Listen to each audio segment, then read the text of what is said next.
চিত্রটি ভালো করে দেখুন ভাই, কি দেখা যাচ্ছে এটাতে? একজন আরএফএল এর এসআর কিভাবে তার মালগুলো ডেলিভারি করতেছে, পাইপ মোটরসাইকেলে নিয়ে, কতগুলো পাইপ একসঙ্গে মোটরসাইকেলে নিয়ে সেগুলো ব্যালেন্স করে এই হাই রোডে চালাচ্ছে। তাহলে কি দরকার লাইফের এরকম একটা রিস্ক নিয়ে এরকম ব্যালেন্স করে চালানোর কোনো দরকার হয়? যেখানে লাইফে বেঁচে থাকলে হাজার ধরনের চাকরি কালেক্ট করা যাবে। ইনি একজন হচ্ছে আরএফএল এর এসআর, অর্থাৎ ইনি নোয়াখালীতে আর কি চাকরি করে।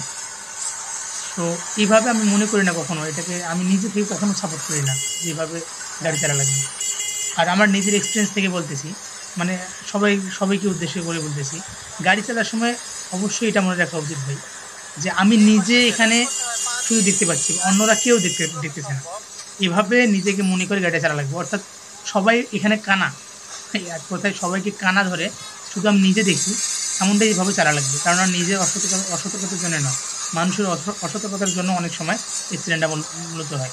সেই সাথে আরেকটা বিষয়, দুইটা গাড়ি, আপনারা এত দূর থেকে টানেন, দুটো গাড়ি একসঙ্গে যদি একটা নির্দিষ্ট গন্তব্যে যায় এবং একটি গাড়ি যদি একশো স্পিডে চালায় এবং আরেকটি গাড়ি যদি 40 স্পিডে চালায়, এই দুটো গাড়ির ডিফারেন্স সর্বোচ্চ হবে গন্তব্যস্থানে যাওয়ার জন্য 5 থেকে হাইস্ট 10 মিনিট। তো 5 থেকে 10 মিনিটের জন্য কি আমরা আমাদের লাইফটাকে এভাবে মৃত্যুর দিকে ঢেলে দিতে পারি? আমার কোশ্চেনটা এখানে আপনাদের উপর, যারা মোটরসাইকেল আরোহী। সো প্লিজ লাইফটাকে সেভ করুন। কিছুই আর বলার নেই আপনাদেরকে। ধন্যবাদ।